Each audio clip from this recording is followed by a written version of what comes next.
Welcome back to the 10th annual Gear of Crazy. the Year. Once again with Jordan Drake. Thanks for doing this again. It was the end of the year. I'm like, something feels wrong. I haven't done something. Like, did I forget to get a gift for someone or what is it? And then you messaged me and it was like, of course, it's not the end of the year until I've run down. You forgot to give me the gift of coming on the show, but now you have. We're recording this just in time, just before the end of the year. It's probably going to drop just after the beginning of the year. Who knows? But there is a lot to talk about because it was another big year. Massive year. Oh, why didn't I go back to the first one? I'm so curious. Like, what was our camera of the year in 2014? Ooh, I'm going to say like maybe a Sony A7, like the original. Yeah, I feel like it would be somewhere. A7s were exciting. D810 maybe, something like that. That would be my guess without checking it. Well, and I know the categories have changed a bit over the years, but here we are. We got the same list as last year. I didn't make any changes, so this will be a good more list. Of a direct comparison. Yeah, it makes sense. I think you said you had...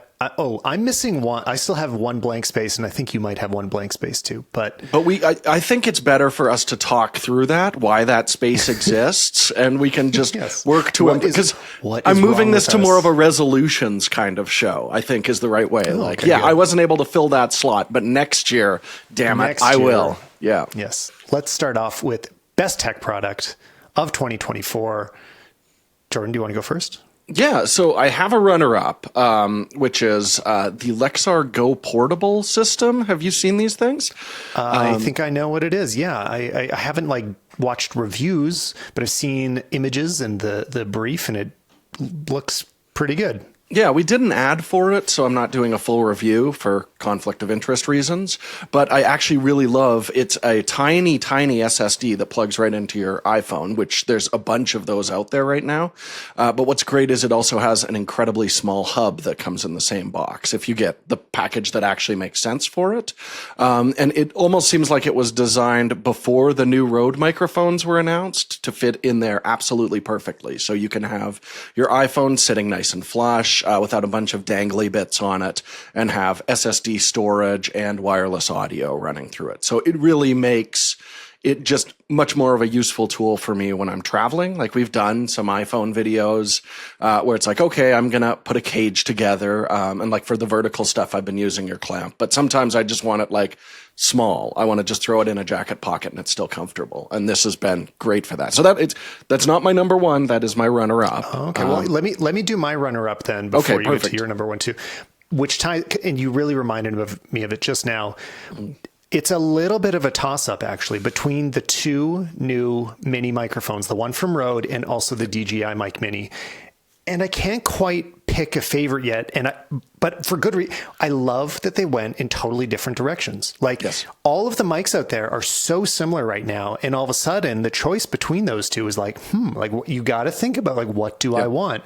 The DJI, if for anybody that hasn't looked, the DJI Mic Mini holds on to more of the pro features. So there still can be, I think there's a mic input, right? I haven't used that. I think there's a mic jack, but there's more. I am looking at the box I haven't opened right beside me. I'm behind on microphones.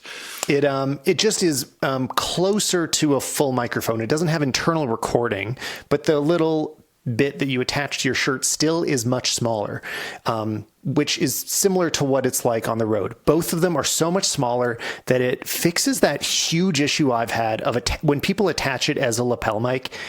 I've always thought it just looks awful. It looks stupid, yeah. Yeah, it actually, to me, it looks better. Says the guy wearing this sweater. Sorry. Well, no, that sweater looks great. Can't complain about that. I think it looks better to hold a mic and talk to it than glue this giant thing onto your shirt that's dragging your shirt down. People will just pinch it in the middle of a t-shirt and then the t-shirt's folded. I'm like, that's not the way. These are light enough that it doesn't cause those issues. You can stick it in a lot more places and it is much closer to a traditional lav mic. I would check both of them out. One or the other might better meet your needs. It kind of depends how you need to attach it to your the rig that you actually have. I still find I often need to, I keep using the Rode Wireless Pro because it has a USB cable coming out of it, which has a lot more flexibility if you attach anything else to your phone. But a lot of people, the only attachment they add is a microphone and they're just recording with the default camera app. They're not doing anything special. for that, I think the Rode is probably the winner. It is so small. Oh, wait, no, but I remembered the difference. The other thing is that you can't put the windscreens inside the case of the Rode. Yes. You can on the DJI Mic Mini. Yeah, I was with the A1 launch. I was rustling around in my bag trying to find where the hell those windscreens went. So this is definitely something I've bumped up against with the Rode. But yeah, I'm looking forward to comparing them. I just haven't hit up the DJI, but I have used the Rode, and I was certainly quite impressed by it. But I don't want to spoil too much because I'm going to be dipping back into audio land for camera accessories a little bit later. So. Okay, well, what are you gonna? I mean, yeah, I put it in tech product because it was on my mind. But go into your number one then. What's your big thing? So again, this is for me personally, who sometimes has major tech blind spots, which I'm sure you've noticed as we've been doing this show for a decade now. So I have a policy where I buy cheap discount earbuds. And I have them in all the time. Like I'm always listening to podcasts or music or whatever.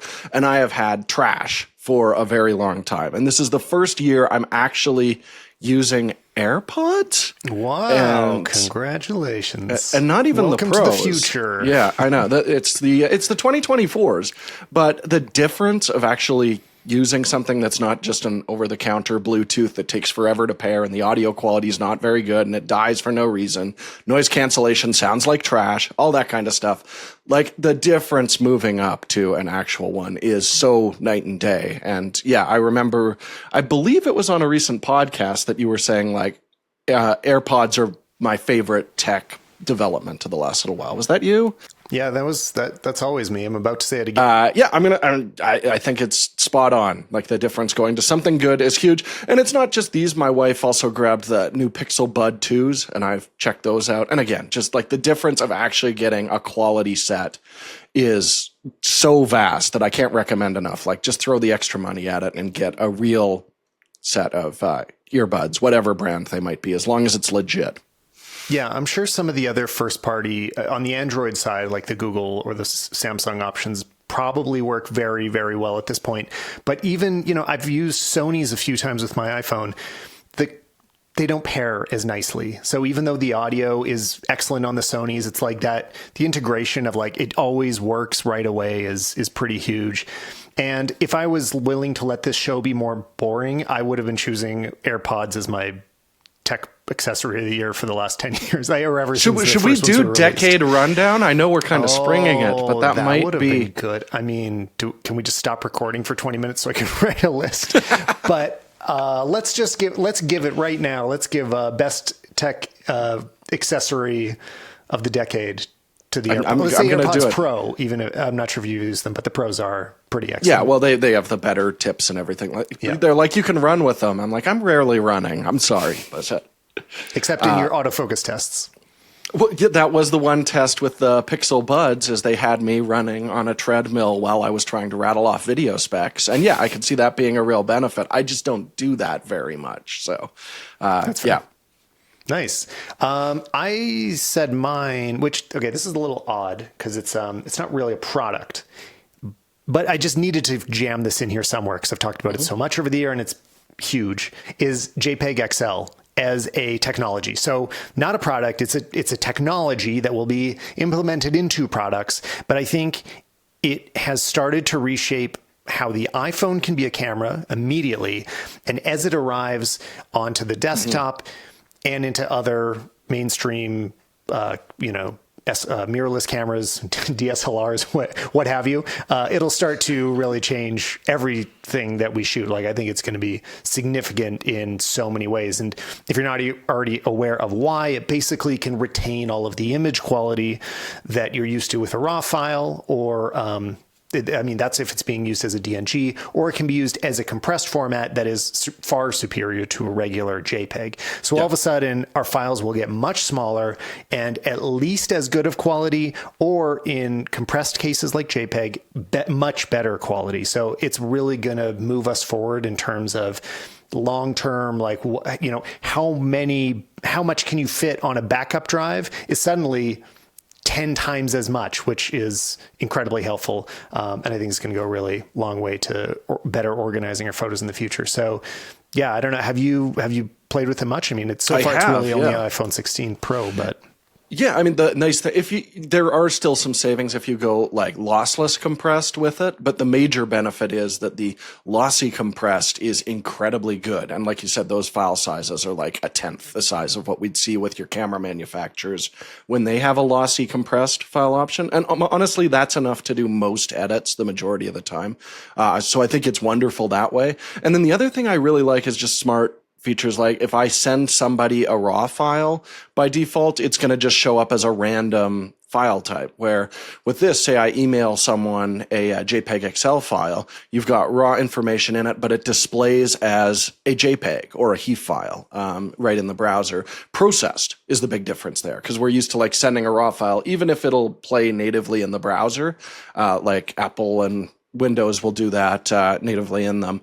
It's just a washed out, essentially ungraded image. This will give you a similar look, but then you've got all the information from the raw. Like it's just the best of all worlds, and we just need to see more support for it. But the fact that it started with Apple, I think, is really important because now a lot of people are going to get their hands on it. I think that's going to make much more of a difference than some random camera company rolling it out and no one cares, which we've seen many different times. I think a lot of people also overestimate the compatibility issues because it actually, I mean, it started with Adobe before Apple even got to it. So it's already integrated into Lightroom, for example. If you convert to a lossy DNG now, instead of being, it used to be JPEG lossless, but more compressed inside as like a codec, but now it's JPEG XL. And so it's much smaller and much better. And the only thing that I wish I really want Adobe to do is tell us what they're doing, like what are the steps in that lossy compression so that we can feel comfortable with our long-term, like I don't want to just convert my whole library to that. And what am I giving up? Like I am okay giving up a few things with 90% of my photos. Like I can, throw away like 10% of imperceptible quality. Because the thing is, it's not things you can see. You don't lose dynamic range. You don't lose white balance flexibility. It does look basically the same, but what is the sacrifice? Because there's got to be something somewhere, and Adobe's not really telling us what it is. So yeah, I think also because it's first debuting in the iPhone, which is really tough to do controlled testing with, even if you like use a third-party app and manually dial in your settings, it's still image stacking. So it's really tough to see. Once we get JPEG XL on a dedicated camera, ideally something with a big sensor, so there's a ton of information coming in, we'll be better able to see where the sacrifices are being made. But for smartphones, I mean, it seems essentially like there's no downside to it. Yeah, no, I think it's brilliant. And I've suddenly been shooting RAW on my iPhone all the time, which I never used to do. Yeah. Coming up next, we've got Best App of the Year. Jordan, what do you got? So I've got a couple, and they're both dedicated to video shooting on the iPhone because that's primarily what I use mine for. So runner-up, the Final Cut camera, which I actually did a multicam with you as an episode up on your channel. That's right. When that first rolled out. But it's also gotten just a lot more useful in the last little while. When Apple first dropped their log recording, I was up in arms. Most people is just like, I'm not going to record ProRes HQ on my iPhone. Like maybe for like a couple shots in a camera review, but practically none of my home videos are going to wind up on there. My iCloud will fill up immediately. So getting a first-party app that has compressed recording of that log footage was a big deal when they started putting that in. And you may notice as well, most of the third-party stuff, the stabilization is not as effective as on first-party Apple stuff. So if you want the best of both worlds, then the Final Cut app is nice. And it's free, which is wonderful. But I think we're probably going to double up. Also for reasons of cross promotion in your case, but the Kino app I think is just the best app in that kind of creative space coming out. That was this year. It was released this year. In fact, it was Apple's app of the year as well. So you're in good company. Yeah, I love the Blackmagic camera app because it's, the same as Blackmagic cameras that I've used to shoot it, but it is incredibly intimidating. And making small adjustments, it's a constant issue of like, is that in auto or is that in manual? But I want that in auto now. It's just something I have to think about quite a bit, where I think the Kino app just feels more like something that was built smartphone first, just very intuitive. And yeah, unfortunately, a little while ago, we did a shoot better video with your iPhone before I'd played around with Kino, and having done it now, it's just a clear recommendation for me. But why do you want to go off on it a little?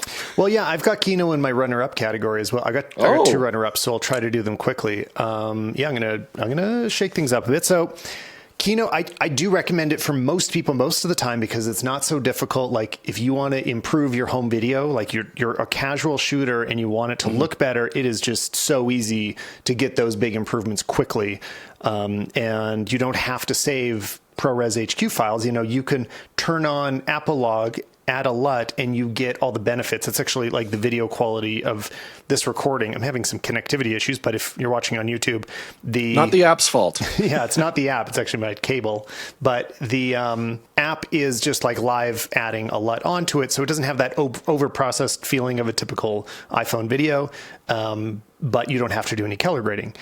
Okay, but I'm not going to choose Kino because...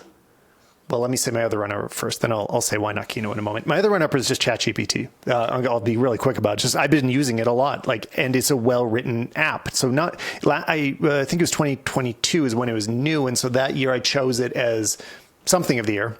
But this year I'm choosing it as the app because it's come so far as being a useful consumer product, and I'm just sort of like chit-chatting with it more often, like to basically run ideas by it. I'm planning a few things right now. I want to do some courses and some products coming up this year. And I keep telling it, I'm thinking this, I'm thinking that. Keep track of all these notes and then spit them back out to me later, organize them in different ways. And it's just been super helpful. So to my winner, though, and why I didn't choose Kino, I'm actually choosing Blackmagic Camera. Sorry, Sebastian, if you're listening. Basically because it's what I'm using all the time. It's just sort of more honest to my workflow because I've just leaned so heavily into Blackmagic because it does everything. It's way more complicated, so many more menus, so much more to dig into. But I use all of that. It's very helpful for my workflow. And it's become a big part of our work this year. We are, in many ways, both the iPhone and, by extension, Blackmagic Camera app have been our primary video cameras for the whole year for our commercial work. So how could I not choose it? It's really what I'm leaning on. I have many little complaints about it. It's not beautiful. Some of the controls are in stupid places, but they've just put so much into it. It's pretty amazing. Yeah, I think a great way to look at it is Kino makes so much sense if you want to occasionally steer the image more, shift it in a direction, make a correction, where Final Cut is basically designed so you're controlling absolutely everything manually. And then if you do start letting the auto handle some things, that's where it can get very difficult to work with. But if you're going full manual top to bottom, which, like you said, on a commercial gig, I'm not leaving anything on auto, then it does a wonderful job. I have had the odd stabilization freakouts with it, especially when new cameras come out. It doesn't like that 5x lens very much, but I almost never use it. It's funny how much I've been opening all the different apps this year for different types of shooting, and then trying to remember, in the case of some of them, which app did I use to shoot that? Because it's not going to show up in my photos library. I know. It drives me crazy. That's actually a reason I'm not leaning into Final Cut Camera as much as well, is there isn't even an option to put it in your camera roll. Yeah. And the thing that I use it for is basically when I just want to lock white balance. So it's okay, I don't need to change it. This is just my white balance app. I want it to look like a normal iPhone video, but I don't want it to shift. But then it doesn't save to my camera roll, and I have to remember to go back in there, export it to the camera roll, and now it's in the wrong sort order when you look at the recent sorting. There's just these details that kind of drive me crazy, but with all of these apps right now. And a lot of it's that the full API from Apple just isn't available to them all yet, so hopefully that improves someday. I love when we did the 16 Pro review. That was week of release, and I used Blackmagic Final Cut Camera for a good chunk of that, and then realized even if I plugged a cable in, it seemed to be like still using Wi-Fi to AirDrop, probably because the phone was so new. So yeah, we were driving between cities desperately hoping that it would unload everything before I jumped on a plane and flew home. So yeah, there's some growing pains, but I mean, that's also the factor of us getting these things before they actually hit the street. Like, I know all of them are working a lot better now. Well, next up, we've got best photo camera of the year. I am so excited because we've done multiple best and worsts. Like, I know. We've done I was watching all the them ahead of time, Petapixel editors have my done research. theirs. Yeah. And then we did the podcast one. Then we've done Chris and my best and worst. But now it's just me, Tyler. So you know what? 35 get the millimeters, truth. great focal length. Yeah, exactly. We're just the straight scoop. So You're allowed to say it. Yep. yeah. So on that topic, I don't have a runner-up. My favorite photo camera is the X100 I had a blast with it. I had very limited time, but did come out early in the year. I've been a huge fan of that series for a long time. But the addition of a higher resolution sensor, so I could actually crop it a little bit, because that is the one tough thing with a fixed focal length camera. And then the biggest one for me is getting stabilization on there that's very effective. So being able to do handheld long exposures. This is something our editor, Jaron, did a ton of in Japan, and I played around with, and it just opens up so much creative flexibility for like a small camera that just fits in your jacket pocket, but you can get something that looks like a tripod shot if you see some running water, people moving around. And it's just an absolute pleasure to use. I've loved the series, and they haven't made any major handling changes to it, but they didn't really need to. It's something that I just see it and I want to go take pictures with it, which I am surrounded by cameras. That doesn't happen very often. So that's my number one by far. And I would love to get one. I was trying to negotiate, and Fujifilm was like, no, we have back orders for probably 8 months. 6 years, yeah. Yeah. Can I get another review sample? They're like, you've reviewed it enough. It's over. Yeah, So, I didn't have a lot of time with it either. Yeah, I did my review as well. And I mean, I chose it as my runner-up. So you've already said everything I can about it. And it's just, it makes you want to shoot. The one that I still have is the X100F. So that's two generations back. Has a lot more compromises. And I still want to bring it with me everywhere. Like, it just feels great. It fits in pockets. It has a built-in flash. There's a lot of great stuff going on with it, but it couldn't compete with. I have to choose as my camera of the year this year, the Leica Q3. If you want it to be a new release, you could call it the Q3 43, which I wouldn't choose over the regular because of I just find 28 millimeters is so insanely versatile, and having an enormous sensor like it does, I've really leaned into cropping this year. And when your lens is tack sharp like that, and the sensor has all the resolution you need, you start realizing, like, yeah, I can get pretty aggressive with what I want this to look like. It's just, I feel a little bad having both of these cameras be inaccessible, right? like your winner, my winner, and the runner-up. I mean, but there's a reason this class is so in demand right now. Totally, yeah. But where is Sony on it? Where is Canon? It's weird that they're taking their sweet time to jump on the bandwagon. Because, I mean, I'm sure they're thinking about it. They're having all these same conversations, but it's taken them a while. Well, you always hear they're like, that's 3 to 4 years development time. So I've said all year long, like in another 2 years or so, we're going to get an absolute dump of fixed lens, big sensor, compact cameras, and everybody will have maybe moved on by that point. But we're even seeing, things like Leica is taking the Deluxe 8, which is a Deluxe 7 from 6 years ago. And they're like, let's just put a USB-C port on that because there's no R&D required, and let's get that on market right now. And guess what? It's back ordered forever. We're seeing a lot of that, and I bet that'll be the case through this year. And then following that, we'll get new developments. But yeah, Sony not doing a compact camera, even just like an RX100 series camera, just seems like such a simple thing. Just put your new autofocus in it and keep everything the same, and it would sell like crazy. But no, they're a little slow. And I do want to say, I believe it was last year the Q3 was my photo camera pick of the year. I think I got my hands on one a little bit before you. I think that's right. And the 43 just wouldn't make it for the exact same reason. It's just like I got tons of resolution. I can crop a little bit, and sometimes 43 might be a little bit tight, but some people will love it. So I would love to have both. I mean, yeah. if I had both, then I'd say the 43 is my pick of the year.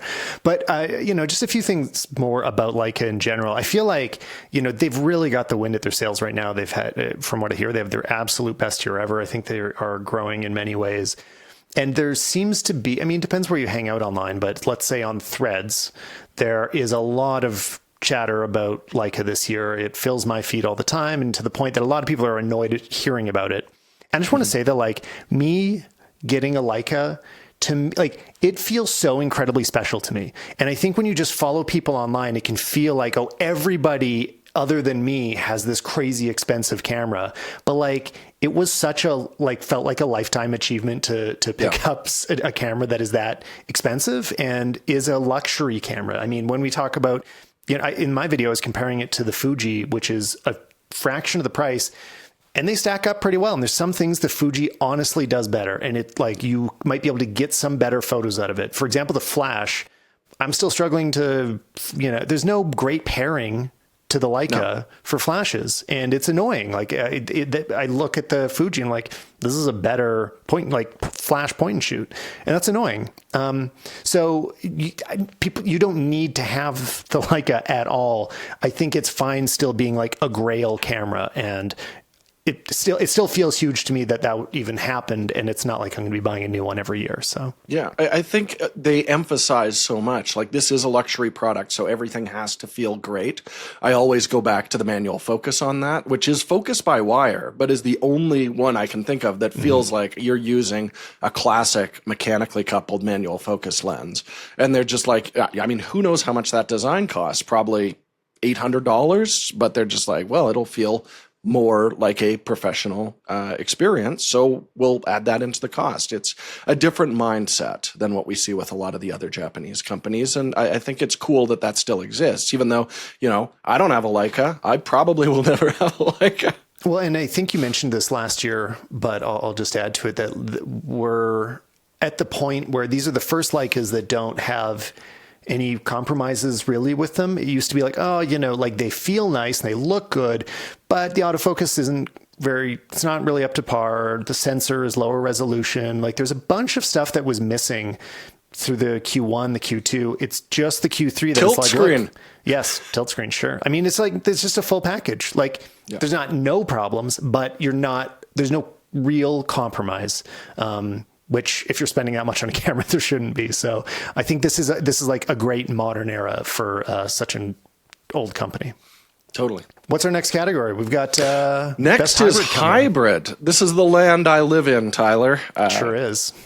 Is photo cameras that take great video, and this is a huge year for it. I do want to definitely give, like, a shout out to the R5 Mark II.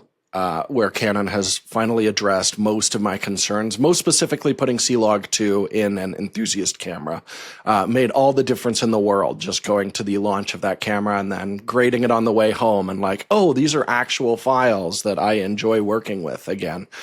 Features like tally lamp, the overheating seems to be no longer a concern on it, and the autofocus in video is very much improved. We hear a lot about, Canon being the standard for video autofocus, and that was the case back in the DSLR days, but for years they've been lagging behind, and both the R1 and the R5 too had a really nice jump there. It's a lot stickier. I can rely on it a lot more than I used to be able to with Canon. So that's my runner-up.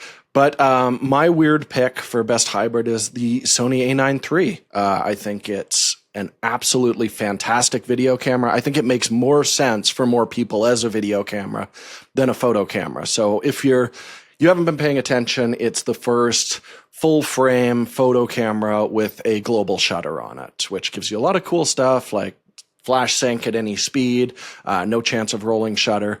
But there's huge benefits for video as well. Just the look of footage, especially handheld, with absolutely no rolling shutter in it, is a completely different look than what we're used to seeing. And I took it on a road trip and was delighted just like shooting, looking at somebody beside a car window and stuff is whipping by and it looks natural. And it just made me happy to see that.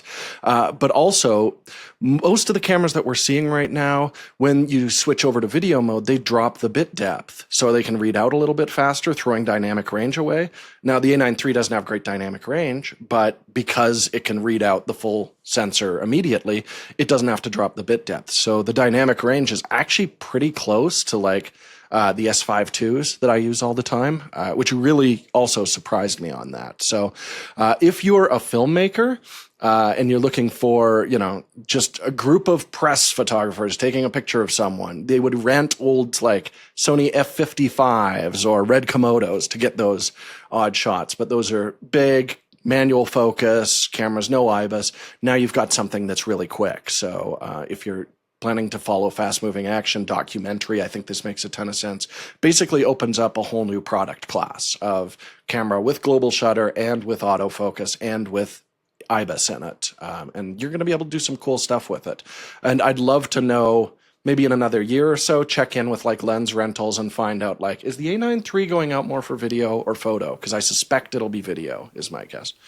There's part of me that wonders if the A9 so it's not going to be my choice, but is it sort of just the best camera? Is it just the best in like many ways? There's a lot about it that is very appealing. It is. I mean, the trade-offs are, for photo, the dynamic range isn't, it's the same as an APS-C camera, effectively. And it's a 24 megapixel. Maybe I didn't realize it was that much less dynamic range. Yeah, it's a big hit for sure. It's over a stop compared to comparable cameras. Again, not so much a factor in video mode if you're recording 10-bit, and the resolution hit as well. But I think for so many situations, like sports photographers are going to love just never having to think about LED lights again and things like that. I think they're going to be everywhere, and we already saw a pile of them at the Olympics this year. In another 2 years, I think this is going to be really common, and I don't think anyone's going to be able to do anything like this for a while. Like Canon's crack at it was the R1, and they weren't able to pull it off. So I think it's going to be kind of A9 III for a while if you're looking for this look. Well, for mine, I'm gonna lean into my experience a little more than just what I've seen on the internet for this particular category, because my runner-up right now is the R5 II as well. It might actually have been my winner if I'd been using it. I'm really a theme that is running through all of this is I actually feel like we're in a little bit of an in-between phase of cameras that's made it very hard for me to decide what am I going to commit to for the next 10 years. I've been, Canon is my primary system for a decade now. I've been leaning on a lot more, using Lumix much more often, especially the past 2 years, but Canon's still sort of at the center of it. And it's hard for me to decide. I'm like, things like Nikon buying Red is very significant in this for me. I'm like, if, I'm pretty certain we're going to be switching lens mounts in the world of Red soon. And all of a sudden there becomes a different feeling behind like, well, every time I spend $3,000 or $4,000 on a Canon zoom, it felt like, I'm like investing into some like bigger universe of the professional world. And Nikon is going to start looking a lot more compelling if they have this two different steps, because there's a lot of parts of me that still lusts after Red, and maybe being in a Nikon ecosystem for that would make a lot more sense. On the other hand, Sony is they are currently in the most well-rounded place. Like that ecosystem makes the most sense if you're going to shoot hybrid, if you're going to want a dedicated video and dedicated photo cameras separately. They also have the best options. Like Sony just has everything right now. Yeah. And they have the third-party glass too. Totally. Yes. Right. Just way more flexibility in glass options. But I did say my runner-up is the R5 II. Not having used it, I keep thinking about buying it. I just have I would have bought it, but I have all these hesitations because of what I just mentioned, and I kind of want to see how things play out a little bit more. We're also waiting to see what Lumix has in terms of the S1H2 or whatever it's going to be. There's got to be something coming. It's been a long time. And now assuming they deliver, that is going to be competitive with these other flagships. So I've got to see this next generation kind of roll out before I can make any new big commitments. So that's why I left the R5 II in my runner-up and decided to go with my winner as the Lumix GH7, which a camera you're very familiar with. I thought about putting it in the video category, but I'm not sure. I did. Yeah, I mean, I kind of expected you might. I hesitated because like there just are. I still prefer some other cameras for actual video, and we'll get to that. But I only heavily used it for both for the trip to Peru, which my YouTube video was shot on iPhone, so I was tossing a lot of cameras around there. But like the photos all came out great. They fixed all the issues that were in the GH6, which was a bad photo camera. Like anytime I took a photo, I terrible base ISO DR.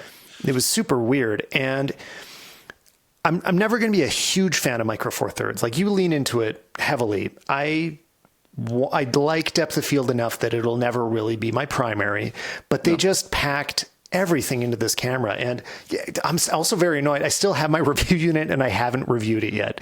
It's just sitting there. But I have used it for a bunch of things. And I'm like, hey, guys, I promise I'll cover this at some point. But I absolutely love it. It's like, physically, it's got absolutely every control that you want. It has the good tilt screen. It's got the buttons where you need them.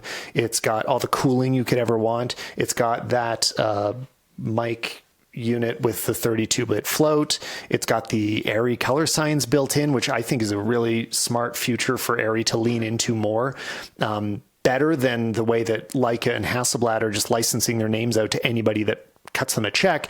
Arri's like, no, we're going to stay professional. And if we put our name on something, it means that it has actually met our quality controls and will match up with our other footage. I mean, everything about how they launched this camera is super smart. And I think a lot of people aren't even aware of it. And that's part of why I want to choose it, to make sure everybody knows, like, no, the GH7 is insane. Yeah, I think the GH6 really hurt it. A lot of people lost interest because you think of how many shooters were out there with GH4s, GH5s. Those things were everywhere. The GH6 had a lot of weird issues. And I forgot to say, autofocus got fixed. Yeah, exactly. We've moved over to phase detect autofocus. That's why, Yeah, it was not competitive with some other options. But then, I think a lot of people may have left Micro Four Thirds as a result. And then immediately after, the camera came out that the GH6 should have been. They should have waited 2 more years till they had the phase detect autofocus and everything lined up. Because, it is absolutely, it's a treat to work with. And there's just some stuff that you can't get anywhere else. Like if you want oversampled 4K 120, no other camera that I'm aware of shoots it. Maybe some action cameras at this point, but most of the time that's like 2.7K, or you're shooting short bursts. And then, yes, the dynamic range at base is the other thing I was constantly butting up against. And to have that fixed now, and it's the camera that I've shot probably 80% of our show on this year because it can do everything. Well, before you say any more, should we slide into best video camera of the year so you can just keep talking? Yeah, sure. Because that's my caveat is I didn't test any of the new cameras that are like, there's the new Blackmagic Pixus that just rolled out, the C80, which I really want to get my hands on. That's really interesting to me. But I haven't used either of them, and I really want to keep it focused on the stuff I've actually used. And yeah, the GH7 can take a nice picture. Like we certainly use it for thumbnails while we're out and about shooting our images, but I would never grab it as like, hey, this is my photo camera for the day. I really do see it as a video camera, which is why I put it in that place. And, I mean, it is that's why people should buy it. I'm just saying that having brought it on that trip and being able to fit all of the zoom lenses, like 3 zoom lenses, like in my jacket pockets if I want, like I can have every single lens in the universe available to me because it's Micro Four Thirds, and those are much more affordable lenses. Yeah. I mean, it really is pretty wonderful for a travel situation. You know, this was actually what led me to bring it on the trip, is I was like, oh, well, like, I won't be able to bring a 200 millimeter otherwise. The only way I'm bringing a big zoom is if I go Micro Four Thirds. And Right. I was really happy with it. So yeah, it's a great shooting experience. Yeah, I've made that choice all the time where I'm grabbing Micro Four Thirds, specifically say I want the 75 mm 1.8, which is the best candid lens I think ever made, and a bunch of those small zooms, like the 8-25 OM lens. A 16 to 50 millimeter f4. That's brilliant. That's perfect for travel. And there's just not a lot of comparables on the other systems. And I've said for years, like, make pro slow aperture lenses, and traveling photographers will scoop them up. But it's always like, look, our slower lenses are, crappy consumer grade ones. So they're not going to be terribly well built and not sharp edge to edge. But a lot of the time I'm like, I will trade some depth of field for portability. And we're starting to see it now with Nikon making those slower, incredible super telephotos, the 800 and the 400. And now Sigma doing a 500 5.6 that's incredibly small. But it's all tellies. I want to see it throughout the range. Like, give me a 28 to 200. I don't care if it's a 5.6 constant, but it's a professional lens. Things like that, I think it's overdue for. Well, yeah, I think if anybody's wondering, like, well, who is going to spend their money on a Micro Four Thirds right now? Like, who does it make sense for? It's like, if you don't have a huge budget, the great thing about this is you can just really build out a completely complete kit. Like, you are not a amateur filmmaker. You can take on any job. Yep. And have all the lenses, especially the lenses, are so much more affordable that you're prepared for anything. For like, it would really become like half the price or less of a full frame kit. For tons of flexibility and some features that you just don't find in full frame cameras as well. I mean, it can do more in a lot of ways. So, yeah. Yeah, it's really difficult. We just did a best lenses for Micro Four Thirds video, and we always quote MSRP on that just because sales come and go. But it kind of killed me because as I was cataloging all of these lenses, I'm like, these suckers are like half off right now. They are so affordable. So that, and on the used market as well, you can get them at an absolute steal right now. So it's worth taking a look at if you value portability, or if you just want a rippin' my favorite video camera of the year and you need to put some lenses on it, then yeah. So for my video camera of the year choice, I went the other direction of choosing something I didn't use, which is I chose the C80. C70 is still the one that I use. I just didn't get my hands on a C80, and some little, reaching beyond what I really know about it, but based on how great the C70 is and that this addressed the few issues that were there, I just still find that dedicated video cameras are pretty great, you know, just like the way that the audio is physically built into it without adding anything to it. NDs is just always huge to me. Like, external NDs are often have my fingerprints on them, and then I got to unscrew it to go inside, and then I throw it in my pocket and I'm worried about getting it scratched and I forget it. Or you have a premium one and for some reason it's adjusting your image in a way that you wouldn't expect. It's a little softer. The tint is visible, or, there really are trade-offs with using external NDs, screw-on NDs, things like that. So that is still a huge part of it. The C-Log 2 that you mentioned in the R5, which is huge. I mean, it's still absolutely beautiful, completely amazing log file to work with. I don't know if there's much to say about it. I think everybody knows the C80 is pretty wonderful. Also, the C400 out there looks awesome.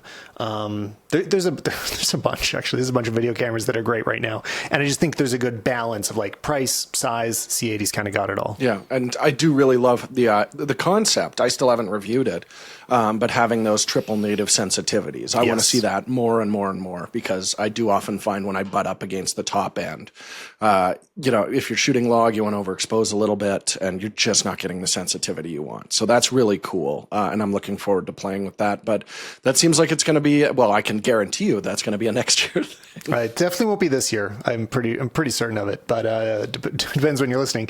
I just want to throw out, like, I just really hope red stays interesting. This is just kind of my little wish for 2025, that it doesn't just really get folded into Nikon and it's just kind of an add-on. And like, if they can move forward with like how fantastic the lineup is right now and get some basic advanced, like, get autofocus working. Like you get cinema cameras, like full on cinema cameras to have great autofocus. We'll just be in such an insane place because the prices have come down of Reds. The quality has gone up. It's just absolutely amazing. Like the new V-Raptor X, when you turn on the highlight retention mode, if you've seen that compared to the Alexa 35, it's like, this is a way cheaper camera. It's like $30,000-$40,000. And it's, there's certain Marvel movies on it. So things have gotten really amazing on the Red side. And I want it to stay interesting. I hope that, as companies buy each other, it can make competition slow down. It can sort of stagnate the innovation. And I hope Nikon is really invested in what made other people excited about Red. Well, it's nice because they both really play to each other's weaknesses. Like, Red is very simple. You just put Nikon autofocus, which has gotten extremely good, and slap some IBIS in there. I am a big fan of having the option of IBIS with compact cameras. And yeah, your Komodo XN or XZ, whatever they want to call it, is already a brilliant camera, and you haven't had to do much work on it. And the same thing, I didn't like Nikon's video log profile. Their N log I found was a real pain. And now suddenly they've got a bunch of beautiful red LUTs available for it that I love working with. I'm not sure. Now we just need to get those. Have I mentioned before that I don't think I've used a Nikon since we did the first Gear of the Year 10 years ago. I do not. It's time. I have no problem with them. I don't know. I've said it before. It's just they are so similar to Canon that it's like, oh well, I'm using it's an instead thing. It's not that I dislike it. I only have so much time to use so many cameras.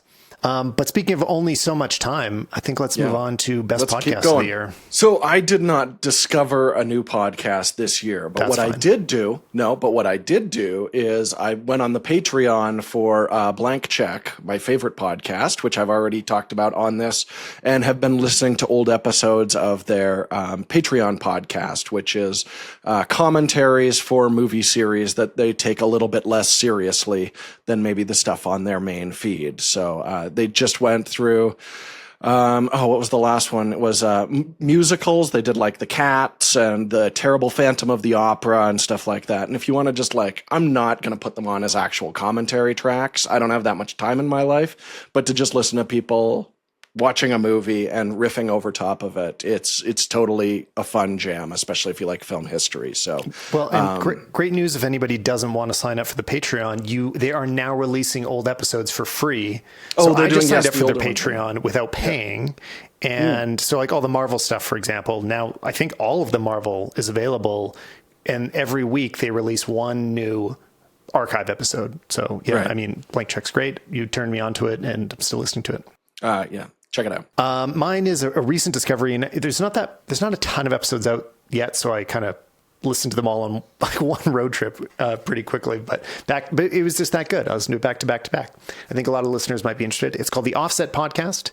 It's colorists discussing colorist things. And, it's relatively technical. Like if you've never touched, let's say DaVinci Resolve, you might be a little bit lost. Like it's, they're talking at a relatively high level, but I've really been doubling down on trying to get my color skills to somewhere near a professional level this year. And I hope to continue that. This going through they have about 1 year worth of episodes so far, and they were all great, and they really go into depth on some key issues, and what do the kids say? There's no gatekeeping. It's like, no, here's what you need to do to improve. Yeah. So the Offset Podcast has been really great.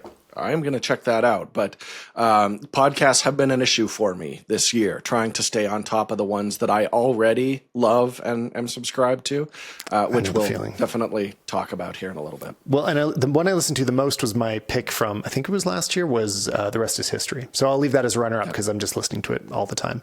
But next up, we've got Best Movie, and I hope, Jordan, that you watch more movies than I did this year. What's your choice? So this is good movie season is happening right now. I love talking to you. That's great. I should be in a movie theater right now trying to catch up on the end of the year. And I really haven't done it yet. So there's a whole bunch of movies that I know I'm going to love, like The Brutalist, Anora.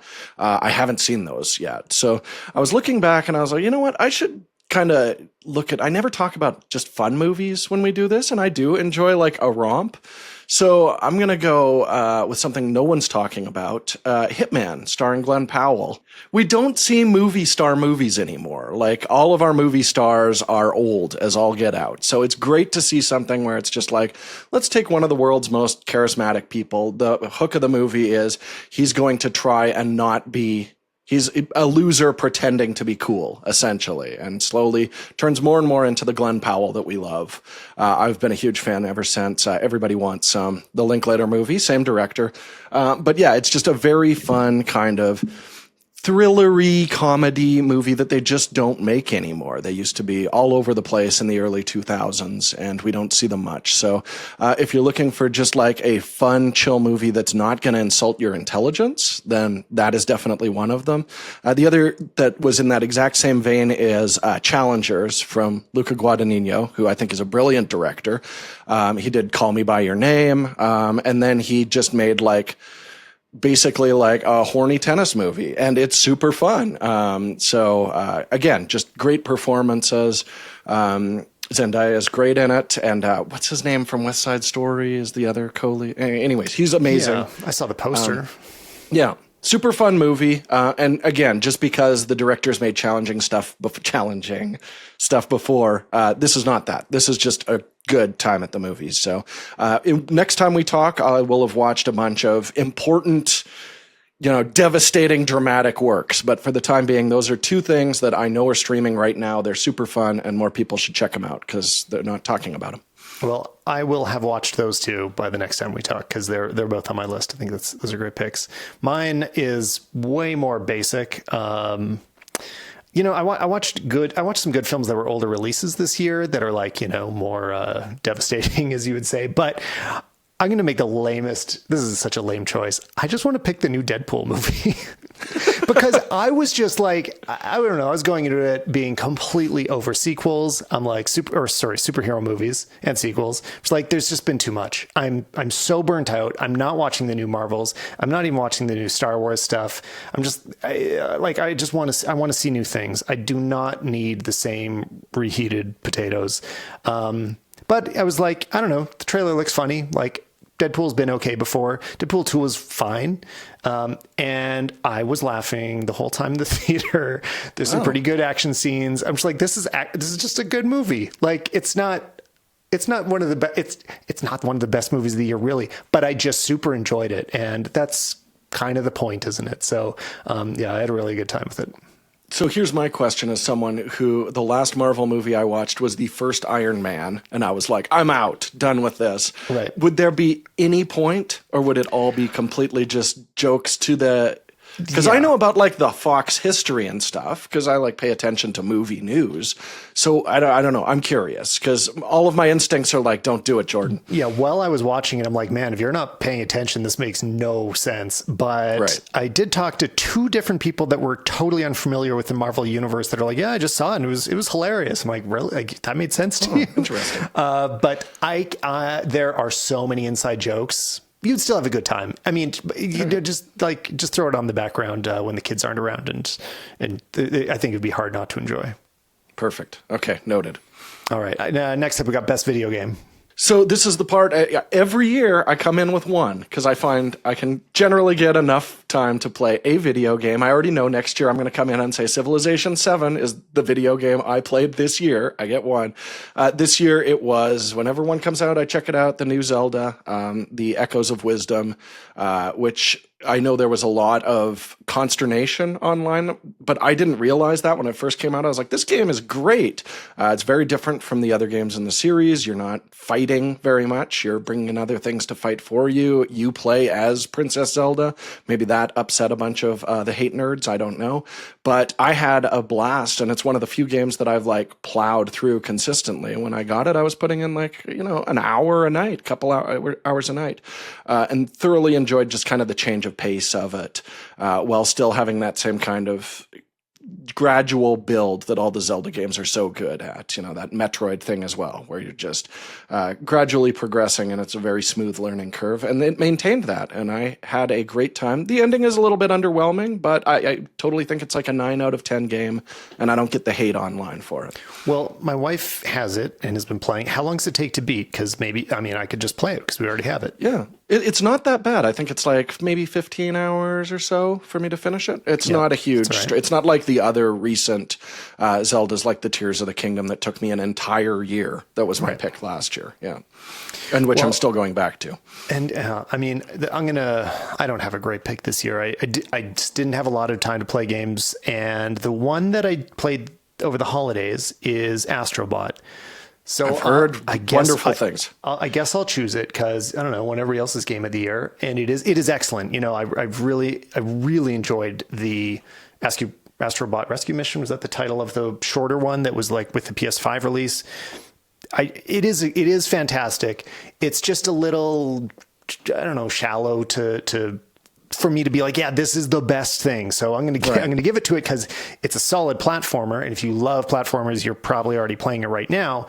But I like to have a story in my game, and I like action games more. I think Indiana Jones might have been my choice if I had time to play it, but I haven't tried it yet. But yeah, if Astrobot looks fun to you, it definitely will be. I'm looking at possibly having a modern console by this time next year. That might be something I do. Might have some more interesting choices. I want to catch up with the God of Wars. I want to play Astrobot. I want to just see what happened in the last 12 years, essentially, where I wasn't playing any AAA titles. Not much. Nothing's changed. It's all the same. Or more likely, I'll just be like, I played Civilization 7 all year long when that thing finally comes out. It's weird. Just talking about the future for a half second, it is weird how much games have not plateaued, but we haven't been having these huge jumps. I was just playing a bit of Red Dead 2 because I never finished it. I played a bunch and didn't get through it, and I was playing a bit over the holidays. I'm like, man, this still looks as good or better than the latest Assassin's Creed or the new AAA titles for PS5. This PS4 game looks better. And I think it's just man hours at this point, isn't it? Like, I think the hardware is so powerful, you just can't throw enough money at these things anymore. Well, and good ideas are hard to come by. It's like not every, there's not infinite brilliant concepts out there, and you need a great team of creatives to pull off something like this. So yeah. Oh, and I also was just thinking, I'm like, I wonder if this will be the last generation. Like, will next gen consoles start integrating AI onto the chips, and will this be the last gen that does not have any AI built into games? That just occurred to me the other day. Probably. I don't know. That's it. I mean, as a person who's like a single player only guy, the prospect of like legitimately good AI and co-op would actually be quite a bit of fun for me. Because I love co-op games, but I'm never around when other adults are able to play, and it's not what I built my friendships around. So that would be kind of a cool thing that I could enjoy again. Like my son and I just started playing Portal 2 co-op, and I'm having a blast. So yeah, I want that experience, but at 11:45 at night when I'm finally done my work for the day. All right. Do you have a book of the year? Okay, Tyler. So this is the New Year's resolution part of it is essentially like, if I can't read a book, I would listen to an audiobook. That has been my solution how I do it for the longest time. But I've mentioned my podcast backlog issue. If I ever have a window, it's like, oh, I'm taking out the garbage. This is a chance for me to get 3 minutes in on a podcast. And I have not started an audiobook at night. I watch movies for grown-ups and TV shows for grown-ups. I have been terrible, and I'm incredibly disappointed in myself because I used to be an avid reader, like would go through, a few dozen books a year. So anyways, I suck at book next year, which we are doing this again next year, if solely so I can come in for redemption. Yes. I will have read a book. Well, we're going to hold you to that. I'll be reminding you all throughout the year, asking you what you've either read or listened to. Listening counts as reading. Do books I've read my kids count? Does that? I mean, it definitely counts if one of them qualify for you. But all right. I mean, the Wild Robot books are really good, and that movie slapped all night long. So there you go. That's a useful recommendation. Good to know. Great. Okay. So mine is going to be. There's things about the book that actually frustrate me, and I will complain about it in 10 seconds. But it had a kind of big impact on me, so we'll talk about it. And that's Outlive by Peter Attia. It was a huge I've heard of bestseller. this. Yeah. I'm very surprised how successful it's been because it's a hard read. So that's my complaint. Like, he's frustratingly jargony. He's willing to just throw acronyms around and like just kind of assume medical jargon that like I know I'm not the only one that doesn't know what these words mean, and there isn't adequate explanation in the book. But you can get, maybe even the easiest way is like he did an interview tour as the book was released, and listening to some of the interviews, you get a lot of the thrust of the book behind it. But it's really just about like optimizing health in ways that we don't necessarily think about, especially health towards the end of your life. Like, it's not just about living longer, which is what a lot of the emphasis is often on, like how do you maximize your total age, but you don't necessarily know how long you're going to live. You know, like there's a lot of people, older people in my life I've known that didn't have the healthiest lifestyles, and still I drank a rum and eggnog while we were talking. This is a lesson I need to take. Yes, exactly. You need to read this book. But it's like, even if you're living an unhealthy lifestyle, you might end up living to the average age. You can still end up being a 90-something-year-old and being unhealthy enough that you're not very comfortable in those later parts of your life. And that the things to really optimize for is that, like, just assume you're going to live to be 100, and that you want to be as capable and able to live the kind of lifestyle you want in those years, especially when we all, not we all, a lot of people look forward to retirement as like that's kind of when they make it. It's hard for me to imagine retiring, but let's say you're somebody that's like, I kind of hate my 9 to 5 and I can't wait to not have to go through the grind anymore. If you have fading health just as you start to try to enjoy your retirement, it's not going to be that enjoyable. So, this really helped kick me in the butt. This is my first year going to the gym very regularly. I've mentioned it a couple times. This book was part of that process of getting me more excited, like actually feeling positive about making changes that can otherwise feel like a sacrifice. But once you framed them in the right way, they can feel like they just feel good, like they become part of your life. And I want to be hot can only get you so far. Is that? Yes, exactly. Understood. I've tried gym stints before that only lasted a few weeks, and this time it stuck for a full 12 months. So obviously, I think I cracked the code this time. Nice. And what's the next category? I opened web browsers in front of my notes. Oh, well, here. you know what? I'm going to jump on the driver's seat because we're looping back to camera stuff. Tyler, it's best camera accessory time. This is a good one. Okay, good. Let's finish on a high note. What do we got? Okay, so I've got a couple, and these are both very recent acquisitions. So I haven't done full reviews on them, but I've had them long enough now I can comfortably say that they bring me a huge amount of joy. So my runner-up is the new Sennheiser Profile wireless system. I said I wanted to kind of touch on audio a little bit. So this is their first. They are moving into that same kind of sub $500 compact wireless system, dual channel. But they've done kind of an interesting thing in that the case itself is a unit you can use as a handheld microphone. Oh, I saw that. Yep. And then the transmitters and receiver pop out of it. So you can use the microphones on the transmitter if you do want to just do handheld pieces to camera, pop the receiver out of there, or run cables, either way. But then it's actually a very good, very stable wireless dual channel system. And I'm always struggling with these because we're on press trips a lot where there's a ton of interference all over the place. And I haven't been able to have a single issue with these guys as well.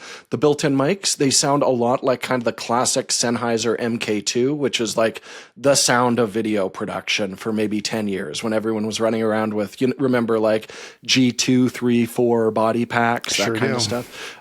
It just sounds like a classic wireless microphone is what the capsules themselves sound like, but they have all the benefits of being able to screw a microphone in still. It's threaded, which is awesome. All of these little ones are no longer threaded. My only complaint about it is the hot shoe mount is actually separate from the receiver, so you have to take the mount off. and then plug it into charge. And then there's a separate compartment for you to hold on to that little shoe. And that thing has gotten lost a lot over the last little while. But so that would be my only complaint. But I want to spend more time with the DJI, but if I'm plugging a proper microphone into the transmitter kit, this is my favorite option out there right now. And no one's talking about it. So that's why I wanted to kind of shout it out on this. I would like to get into a full review early next year on it. But my favorite, Tyler, you've seen me out in the field before. What is generally attached to the bottom of my camera? Oh, a stick. I am a monopod man. Sure I love my monopods. And iFootage has released their new version of the Cobra 3, the Strike. So these are the best kind of three-legged, the classic video monopod solution. But the problem with all of them is basically you're crouching down a lot of the time to open up the legs, to adjust the lower axis ball on it. And with this, you've got a pedal on your foot, and that'll unloosen it so you can correct your horizon or anything like that. And then a handle you can grip to raise and lower the monopod, so you're never bending over to adjust the clips ever again. It works incredibly well and feels very well made. The only drawback is it's quite a bit heavier than the previous version. So I can almost see myself using alternating when I'm bringing this guy out. But we've seen so many versions of something like this. Like I know Steadicam brought one out a while ago, and we've seen quite a few of the smaller Chinese companies doing pinch the handle to raise and lower the legs. None of them work very well. This is the first one that actually feels nice and responsive and solid. And I've used it out in the field now for about 6 weeks, and it's just been a solid bulletproof piece of kit. So if you like monopods, and I strongly recommend you become a monopod guy, Tyler, because this is what's going to protect my back in my elderly days, is not dragging a tripod around. This thing has been wonderful. So huge recommendation. I don't know if I could even do a review at this point. Like, they're going to think I'm paid by iFootage because I've been talking about these since the Cobra 2. I keep thinking I need one and just delaying it because I'm like, oh, I don't need it today. I don't need it the next day. But maybe now is the time that I get an iFootage Cobra 3 Strike monopod. Because it does look like the best one from everything I've seen, and well, obviously from everything you've said. So check it out. What's yours? Well, first, my runner-up is this was the year I released the Stalman clamp, and I think it'd be unfair to pick that. But nearby, the Stalman clamp is the do I have one sitting around? No. Is the Stalman clamp? It's so close. Yes, I can. There it is. I've got a few of them sitting around, but I'm using the one I'm going to choose right now, which is the Condor Blue Media Hub. I hoped it would be released closer to the time that the clamps were available, but it is just coming out now basically. And it really expands the ability of what you can do with your phone, because now all of a sudden you don't just have to choose one accessory going into it. You can just have it doing everything. So that's how I'm recording video today, is through the power being supplied into, the key thing is you need to run power in to do a lot of this. Like if you're going to run HDMI out, it needs power. If you're going to have external audio and record external media, a lot of drives will not be reliable if they don't have enough power coming to them. So all of a sudden I'm able to hook everything up into it at once. And so when we're working, this is how I'm running my phone. You don't always need this much stuff going on, but you kind of do need more than one USB input if you're going to turn your phone into a full camera. So the hub's been awesome for that. I'll also just tease that it's also hooked up to the forthcoming horizontal version of the Stalman clamp. But it's just a prototype. What? The real one's not ready, but we're working on it. So maybe soon. It's funny, we both tackled hub solutions, because when I was talking about the Lexar, this is something we're clearly all butting up against. So I'm glad there's finally answers out there. Exactly. Yeah. I gotta check out the Condor. That's interesting. Yeah, it's really smart, the things they did with it. And then the other piece is the winner. I've got kind of more recently, but it's very much in line with what you chose. This is the new tripod from Small Rig and Potato Jet, which they call, what is it? What's the name? It's the Tribex, which it's looking at me right now. I don't really know what Tribex means, but it's right beside me as well. It's pretty new to me, but instantly I'm like, yes, This is super smart. I'm going to press the button right now so it'll make sound. There we go. And I dropped the legs. That was really satisfying, wasn't it? The thing, like, so I've been a big fan of the Sackler. I'm forgetting the name because I don't look at it that often anymore. What's the good one? Is it the no? It's not the Ace. It's the but I know the Flowtech. Yeah, Flowtech. There you go. That has the dropping legs, right? So there's three wonderful latches, and from a standing position, you can drop the legs. Huge revolution. I mean, it made me feel like I couldn't use any other tripod anymore. They did a great job of it. Thing is, it's extremely expensive. Like, it only is that high-end pro model, and I spent a few $1,000s on it. They are not affordable even for professionals. It's like, no, this is a big investment for a tripod, like, which I think a lot of us aren't used to spending that much money on it. The name is so clumsy. The Small Rig Potato Jet Tribex tripod I don't love it. solves the important problems about that. There's one handle, even simpler to operate than the Sackler, and it really does work. It's lighter. It holds enough of a camera, like as much camera as I need to ever put on it. And I just think they did a really excellent job. I haven't brought it to many gigs yet, but just kind of using it around the studio and stuff, I'm like, no, this is very well thought out, well executed. A big fan of it. Yeah, I was kind of holding off to do like a shootout, but this is a pretty different option than a lot of the other self-leveling ones out there that are more like motorized and stuff.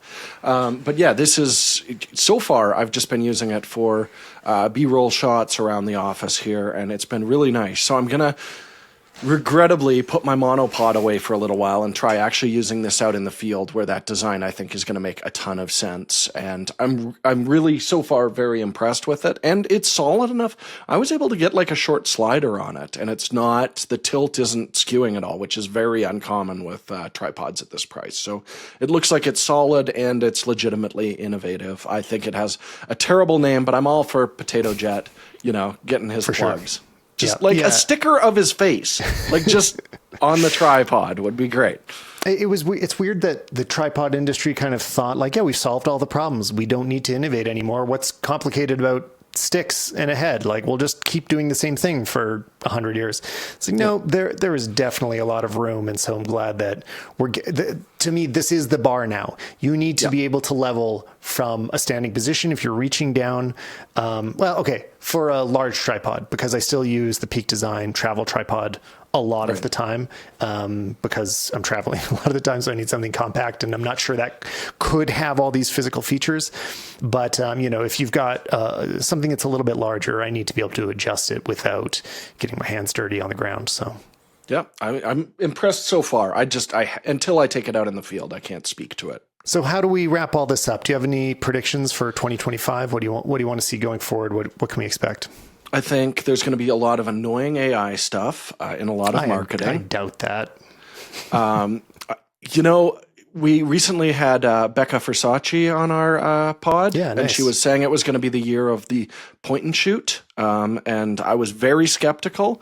But then we just had a Panasonic ZS99 drop, and the Leica, it seems like it's already starting. So who knows? That might actually be the case on it. And, I'm probably wrong, but I've been doing this for years. I hope this is the year where they sort out HDR standards in some meaningful way, because so many people are like, hey, my photos look better on my phone than the ones my big camera takes. What's the deal? And it's like, well, your phone knows what screen it's going to be displayed on, so it uses all of it, and that's why it looks so much better. So HDR photos rule. They look much better than, in my opinion, even a print. And until they sort out standards, then that's still just going to be something you're really only taking advantage of on a smartphone, which isn't the best photo maker. So this year, I want them to sort that out. Well, I agree that they need to sort it out, but I don't agree that they look better currently. And that's why I want them to sort it out, because I feel like what's just kind of handed to us, especially the iPhone is the example where we all see the most HDR from user-generated content. It's doing automatic, basically Dolby mapping of like, well, this is bright, so we'll make it the brightest part. Nothing can be pure black. Nothing. I don't Never. like the results. I think it looks bad. I think everybody should turn off HDR on their phones. But there's a version of HDR that could be better. We just need mastering tools that are understandable by hobbyists. Whereas right now, like the only HDR mastering I see that speaks to me is at the high end level, like films, like movies, Netflix shows.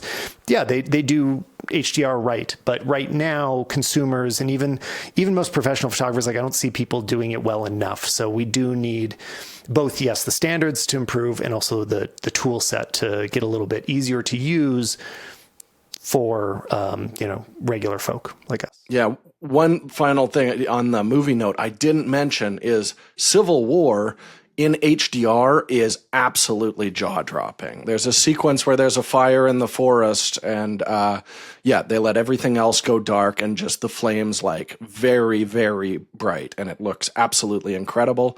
And then I watched it on streaming, and it wasn't streaming the HDR, and it looked nothing like that at all. The experience theatrically was complete, which is another thing. Like if it says HDR on the TV screen, it should be the same thing as when I saw it in laser in a movie theater, but it's not at all. It looks completely different. So, yeah, just standards on photo and video side. I want them to sort it out because I would love to produce my show in HDR, and I'm not going to do it because the experience is just so bad for so many people. The thing I think is going to kick in is that I think iPhone filmmaking will continue to become less and less of a novelty and just start becoming a boring reality for much more professional work. Last year is when we figured out like, oh, it's possible, like we can do it. And over the next year, maybe 2 years, we'll see how long it takes to really kick in. But it's like, no, this will just be a super common tool all over the place. We got the new 28 years later coming out eventually that I think is a bit of a proof of concept for some of this of like, oh, you can just pretend an iPhone's a camera. Like just stop thinking about it. It's not novel anymore. And there's a lot of use cases where it's like, wow, this is handy.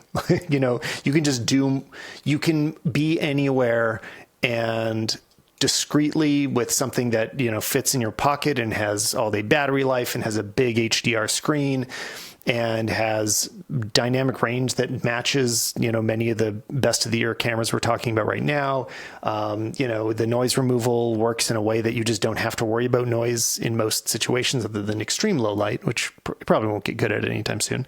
But like, it's just it's crazy useful. iPhone could win a lot of these categories again, if I didn't want to just be kind of boring. But yeah, I used to very rarely include shots from the iPhone, and this year in particular, a lot of the, like, if we're just following Chris and I need to get a quick grab shot or something, a ton of that is iPhone footage, and it's cutting in seamlessly now that we've got log with the other footage, especially now that I can match shutter speeds. That's been a huge change for me as well. And we can't take for granted the fact that the log looks so good.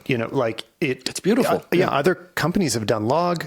Filmic Pro tried to do it in their app on iPhone before, and it did not feel the same way. Like Apple log is the secret sauce to why it's so great right now. It's accessing something that those third-party manufacturers weren't getting. And the other great thing about it is I hand grade it the majority of the time to match it to other cameras. So I'm not using a LUT specifically. Right. So I'm like, I got to match this to this camera I'm reviewing this week, and it does it incredibly well. Like it's shocking how far you can push it in different aesthetic directions. Cool. Well, thanks again, Jordan, to 10 more years. Let's do it again. We should have done predictions for 3034. Oh, God. Although it's funny, if you look back like 10 years, the only things that are totally insane that have happened, I think, are AI, really. The rest of what's changed in that period, we could have sat there in 2024 or 2014 and been like, yeah, most of this makes sense. Sensors are better, low light's better, small cameras are better. What else is shocking? The one no one could have predicted is the impact of mirrorless on lens design. If we compare any modern lens to what we considered state-of-the-art 10 years ago, like lens design has made absolutely massive strides. So that would be my one thing that is completely different than what I would have expected. But it's been going along a very similar path. So we'll see what happens in another 10 years. This whole episode could have been like, what was different? I'd love to do just a reminiscing of like, what was different about shooting a video when we recorded that first one?